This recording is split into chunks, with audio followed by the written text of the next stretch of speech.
Art in 3 dimensions today on Hands On. 5, 4, 3, 2, 1.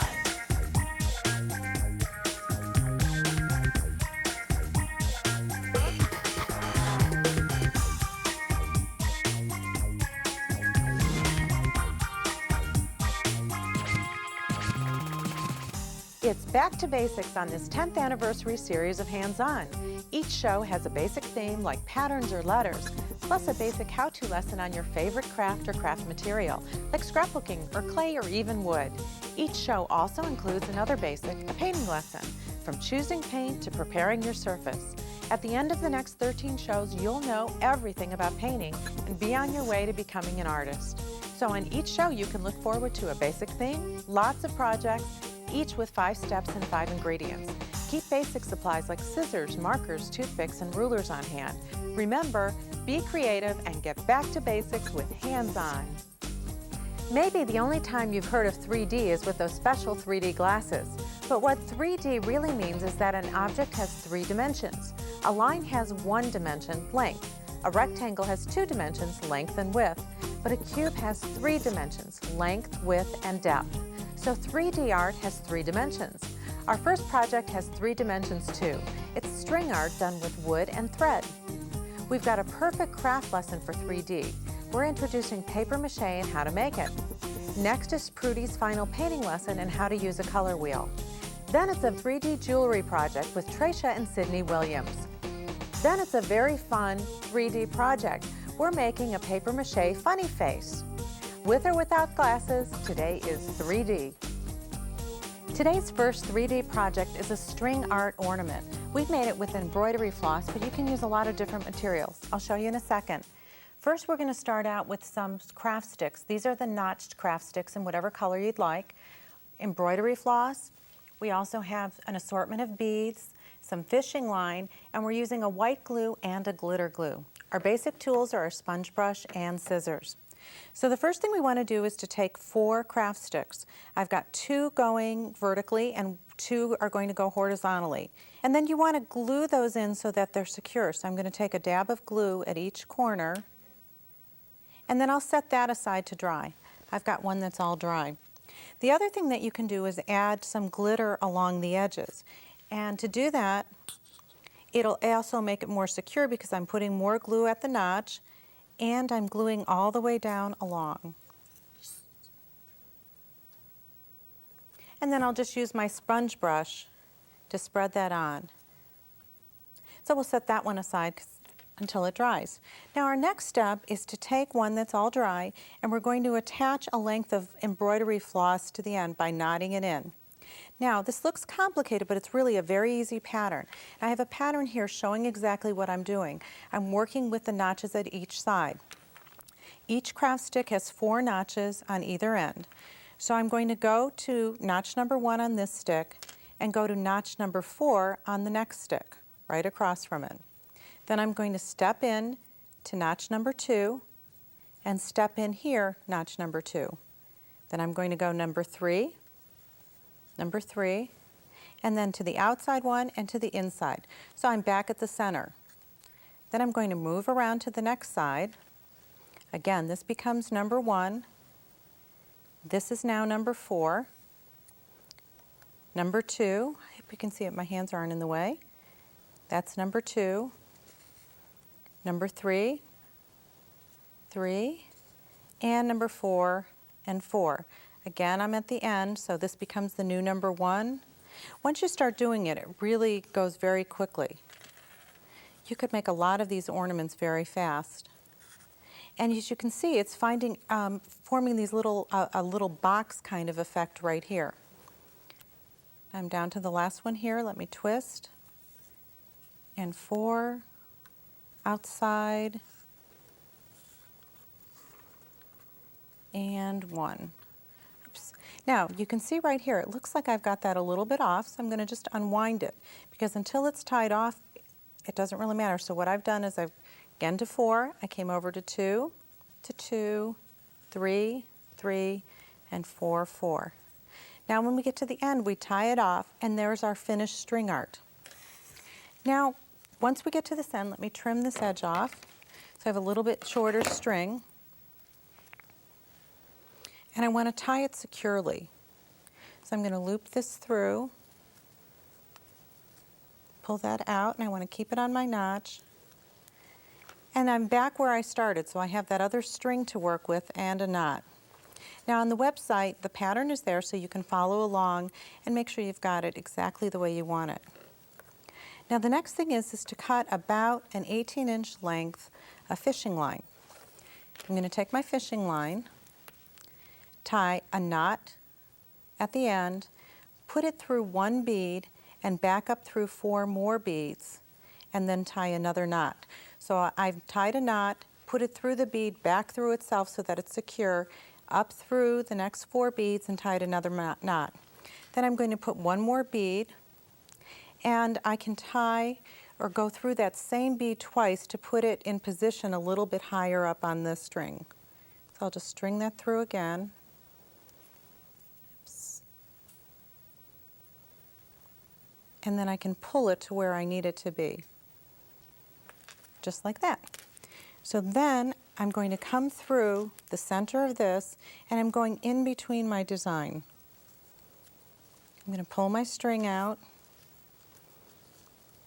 secure it, and the drop will hang in the center, and the other bead can either hang above or you can hang it closer and have it hang right there. Now I have a few different variations to show you. This one is done with yellow and blue, so you can do different colors, and I have the bead in between here, or you could pull it all the way down, and then I've got a hanger for it. It also can be made with yarn. For the same effect, you do the exact same steps, just be careful not to pull it too tight, and add a larger bead at the top. So let's take a look at our finished string art.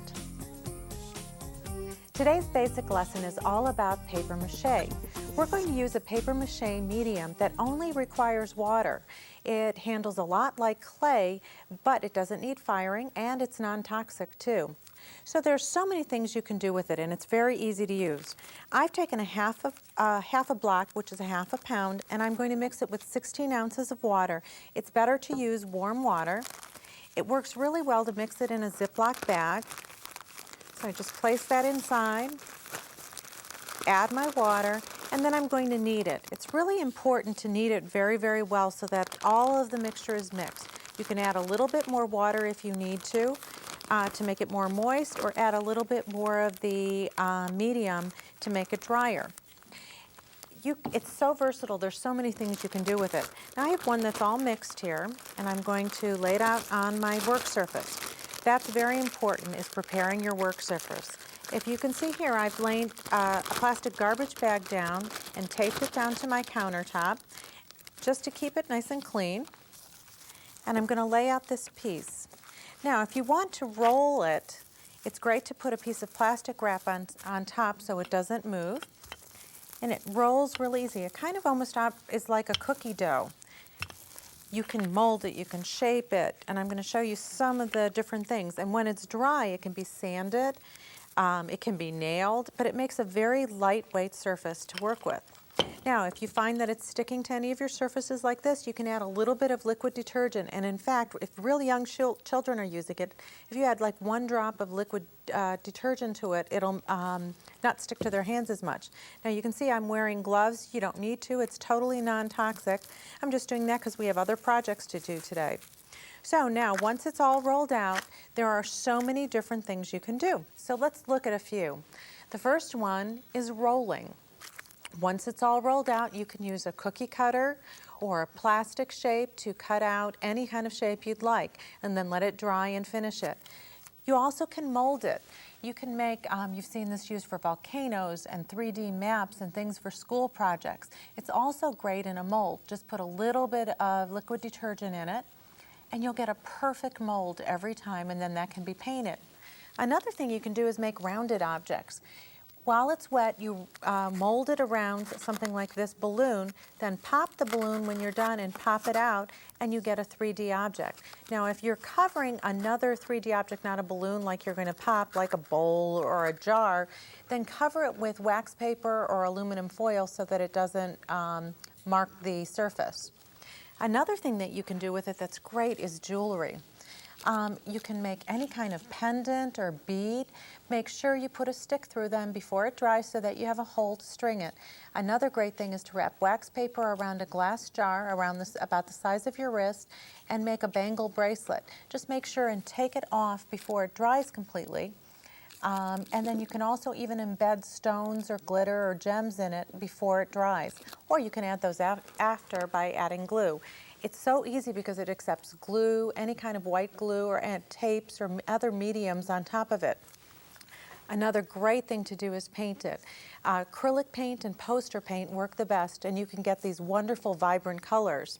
It also can be sculpted. Look at this rose. You can do such intricate pieces. You can even braid it. Another thing is finishing it by using a texture plate or a rubber stamp design, stamping in the leaf, or using texture or anything else, lace. You can press in and get a design like we did on this booklet. Don't forget when you're done to seal it either with a clear sealer or a varnish so that you get a nice gloss finish. And of course you can make 3D objects. This is actually styrofoam. All of the pieces were molded, and any kind of embellishment can be stuck in wet or dry. It molds to itself and you can add pieces afterwards. These are also some great ideas for other projects you can make with paper mache. It's such a fun medium. This lesson is all about using a color wheel. I want to teach you how because it's so important to have a color scheme in your project. It's essential, no matter what your project is, what medium you use, or what kind of paint. I rarely sit down to plan a project without using my color wheel, especially if I want to do something creative. This is my own personal color wheel, and you can tell it's used a lot, sort of like the cookie pages in my cookbook.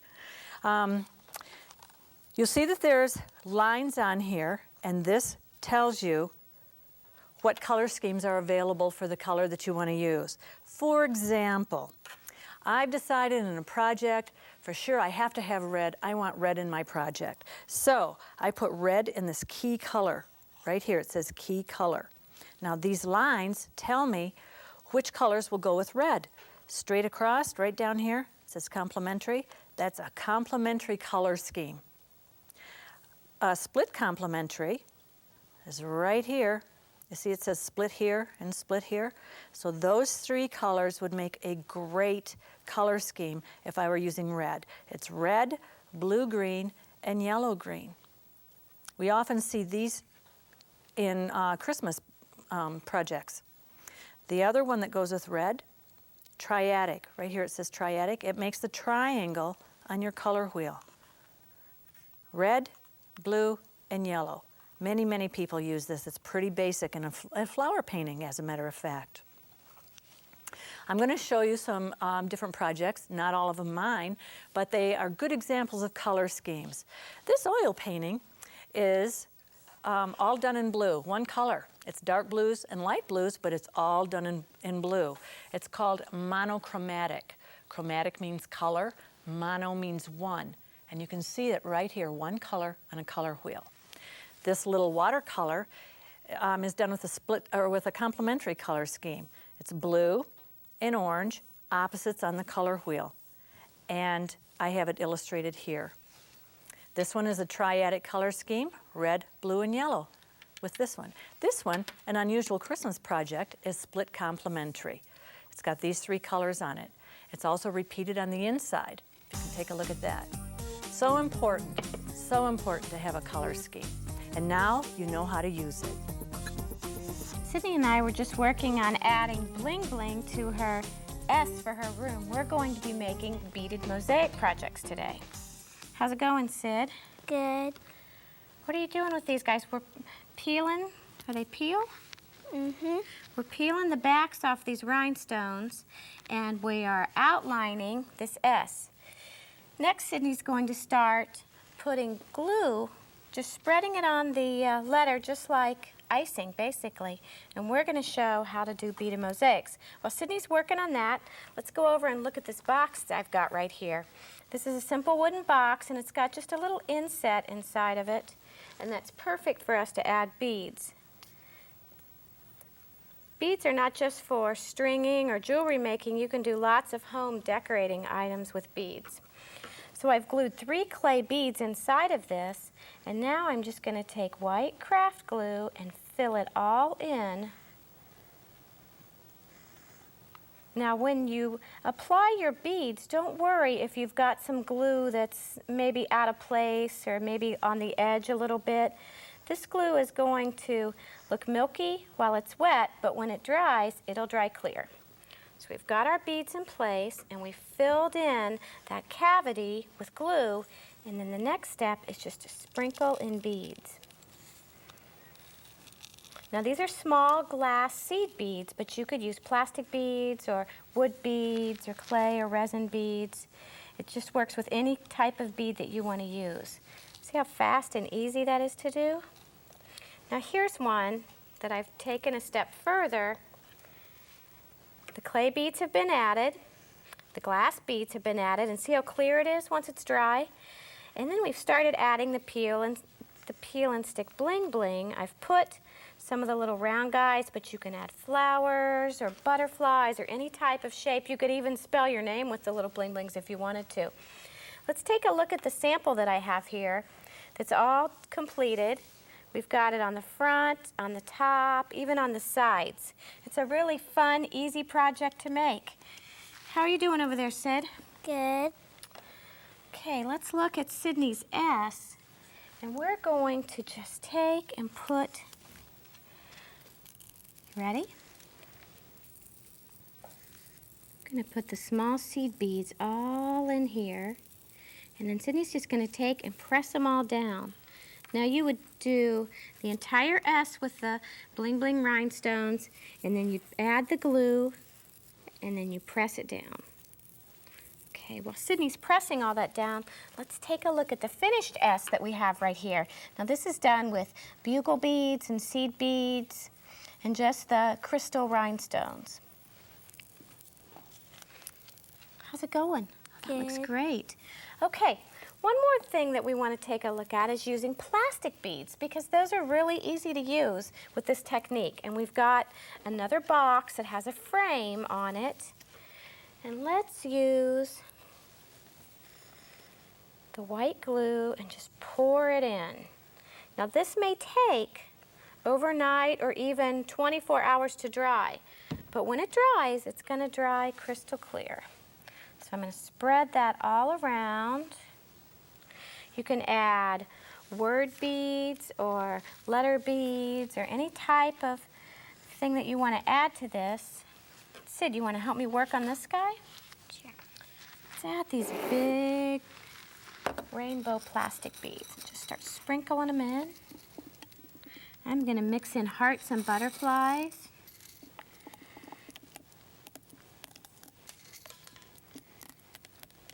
And you would just continue doing this until the entire piece was filled with beads.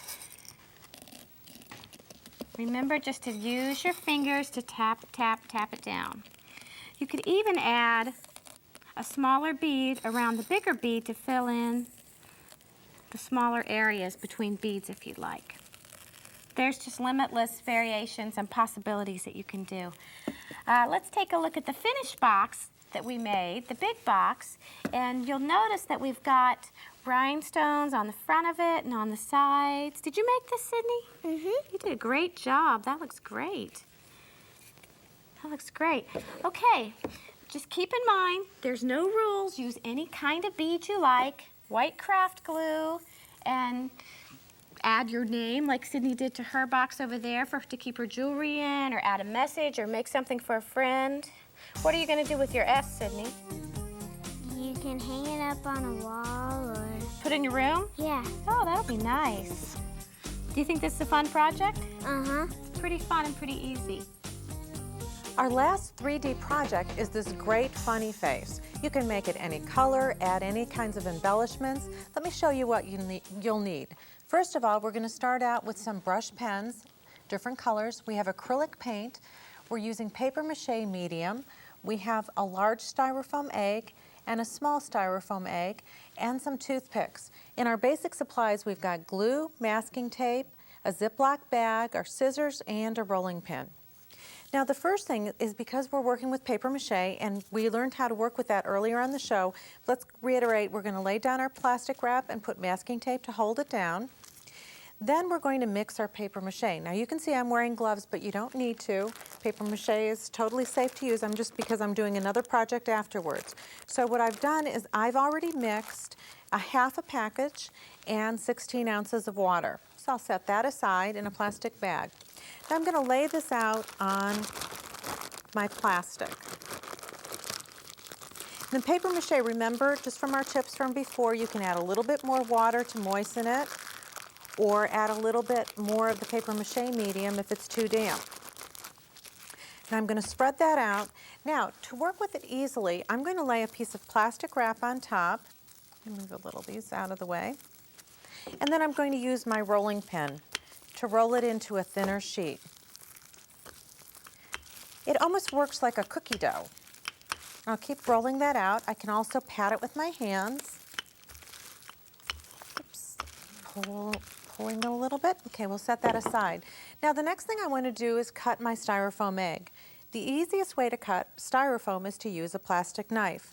I'm going to lay that down on the side, and I'm going to use a sawing motion to slice right down through the egg, turning it as I go.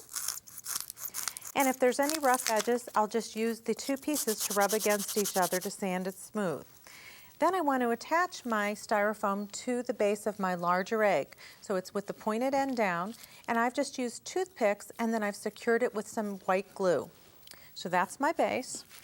Now I'm going to take my paper mache medium, and we'll see if I've got it thin enough here. And I'm going to start applying it to my egg shape. And I'm going to work in small pieces. Paper mache sticks to itself. So by smoothing it as I go,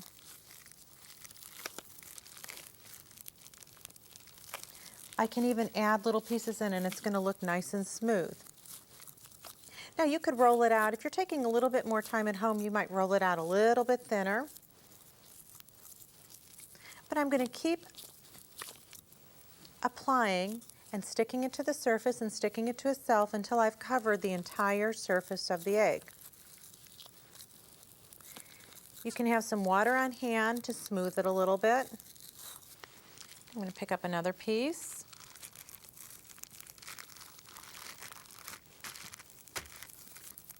Any kind of tool that you can use to work with clay is also good to use with paper mache. So if you use a cutter or a pizza type tool, that can be used.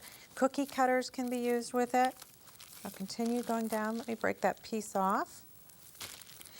Now I'm just dipping my hands in a little water, so that'll help me smooth it down a little bit more. Now I'm going to continue until I cover the entire surface of the top egg and the two bottom eggs, which are going to be his feet. It'll just take a little while to play with this until you get it exactly the way you need it. Now this is a very important step if you're going to make our funny face. Right now then, you have to pick where you're going to put features onto this, because those are going to be where you need to attach. So let me turn him to the front. So I'm going to have eyes. So I want to wiggle it around a little bit, put one here, and then put sticks in wherever I'm going to want it, and then let it dry like that. I have one that's already here. Then the next step is to paint him, and I've chosen a bright yellow acrylic paint, but you could also add something that had some glitter in it, or you could use a texture medium. And you can remove those sticks or the toothpicks if you need to. So I'd continue painting, and that's my base for my funny face. But now we need all our features. So I'm going to take all my excess clay, and I'm going to make eyes and circles and triangle shapes, and let all of them dry with a toothpick in them. And then when those are completely dry too, I'd paint those. You can also use fun foam. You could use wiggly eyes or anything else you want to decorate your funny face. But this way the pieces are removable and you can change his features. Let's take a final look at this funny face. See how crazy you can make him look. And that's it for this season of Hands On. It's hard to believe it's our 10th year. We hope you've enjoyed crafting along with us and also learning the basics of your favorite craft activities. Hope to see you again soon on Hands On. Projects and ideas for today's show are available on the web at craftsforkids.com. This show is number 1013. Hands On is sponsored in part by Elmer's Products, Inc., manufacturers of a variety of adhesives, arts and crafts, and office products for use at home, school, or business for over 60 years. www.elmers.com.